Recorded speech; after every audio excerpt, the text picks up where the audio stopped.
Want to touch on Rolling in the Deep, because you're tackling a very, very current song that week, one that is on the radio right now, and it's gutsy, and that often doesn't work out well because the comparison is so prominent in people's minds that it's hard to shake. But you made a lot of choices melodically, you know, when you hit reap just what you sow, and you do that little high note, and almost like a scat.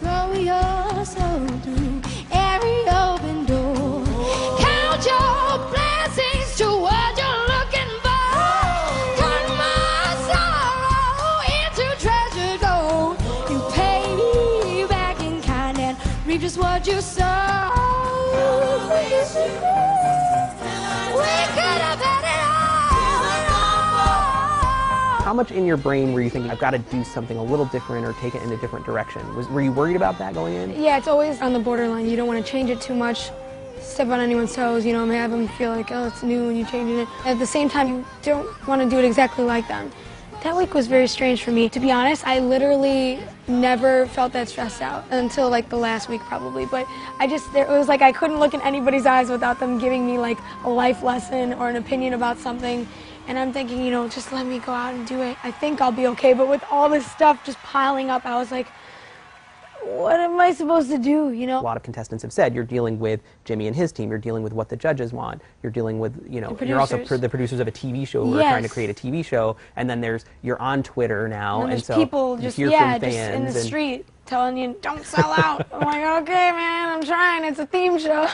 Yeah. But yeah, there's a bunch of different opinions, and you want to, it's great, you know, having all these different ears. You want to listen to it all and take a lot of it with you, but at the same time, I mean, you don't need all of it, and you can really beat yourself up and lose focus and lose yourself if you don't pay attention to keep that fine balance between the two. Say hello to Haley Reinhart, ladies and gentlemen. Top 5 week was the first time you got a sit-down interview on the stage, which is kind of incredible. You got your hands on an unreleased Lady Gaga song. How'd you do that? It actually wasn't an interview about yourself, but it was an interview about getting clearance for you and I. So still you remained a blank slate. Yeah, I was like, oh, cool.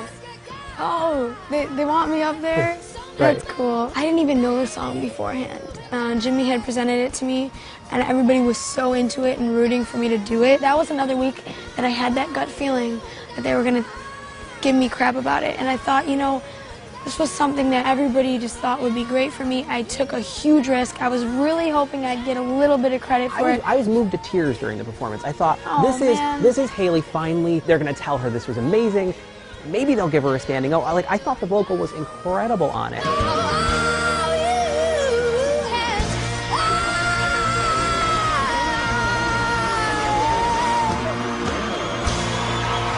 Then the first words are, Hi, baby. Hi. Wait, hey, baby means something negative is coming. Surely she's not going to get a negative critique for that. At this point in the competition, when you have Scotty and James coming out doing what they're doing, Lord, I mean, no. you just have to showcase yourself to the best you can every time with songs that people are really going to connect there are to people and in love. chains And I just and want you to ride do them that like because, ponies. again, I am maybe a little bit of a perfectionist, but nothing goes perfectly on that stage. So no matter what, I'm always having fun either way up until I get there. I'm not sure it's that great of a...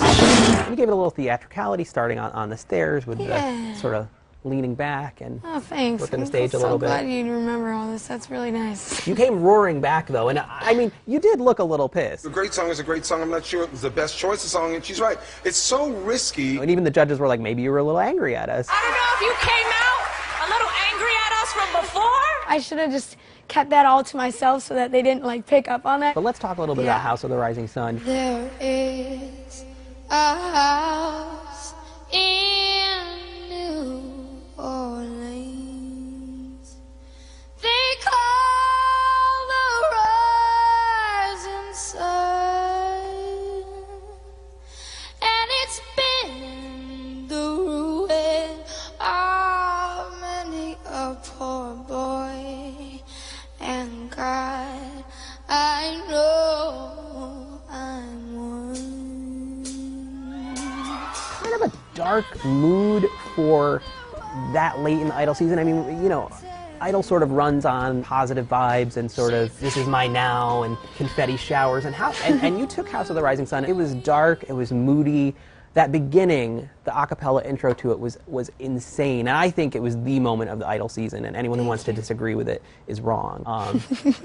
I love this guy. Well, my father was a gambling man. Well, down in New Orleans. I remember going to, what is the hotel called, like Oceana or something? We do interviews there, and the song comes on. It was time to make decisions pretty soon. Then I talked to my mom, the most reliable source on the planet, and she says, you know, your aunt she really wants you to host the Rising Sun. I'm like, you know what, Mom? It's funny you should say that, because I just heard in the car on the way here.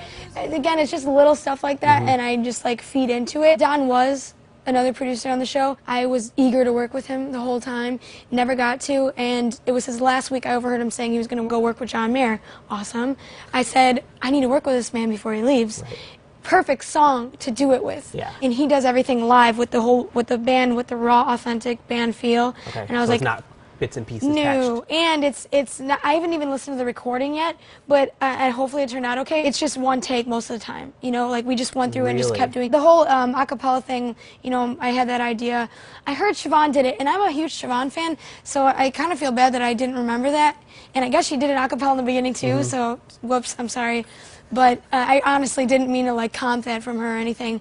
I had that same vision. I was trying to get some railing and stuff. I didn't get any of the props I wanted, you know, the lamppost. I don't know. But the rest of it was there. You made some interesting note choices, like on, you know, mothers tell their children. You didn't go big at the beginning of that verse. You suddenly took it back. You go in knowing you're going to make those choices already, or does some of it just happen spontaneously? To start it off, like when I'm just singing it, I felt that what I've learned in this business is they say, basically, don't improv a lot. Don't go off. And I'm like, but I love that. That's what I live for. Have an idea of where you're going to go, because if not, you might regret that and go somewhere that you didn't want to go. After I just did it and felt that at first, I'm like, okay, I'll stick with that big, and then boom, and then go back to the snaps. Our mother will tell your children.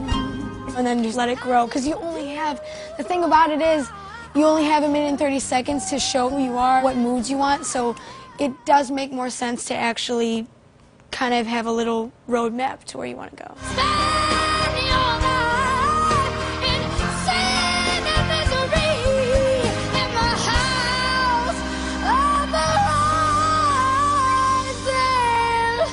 rising sun.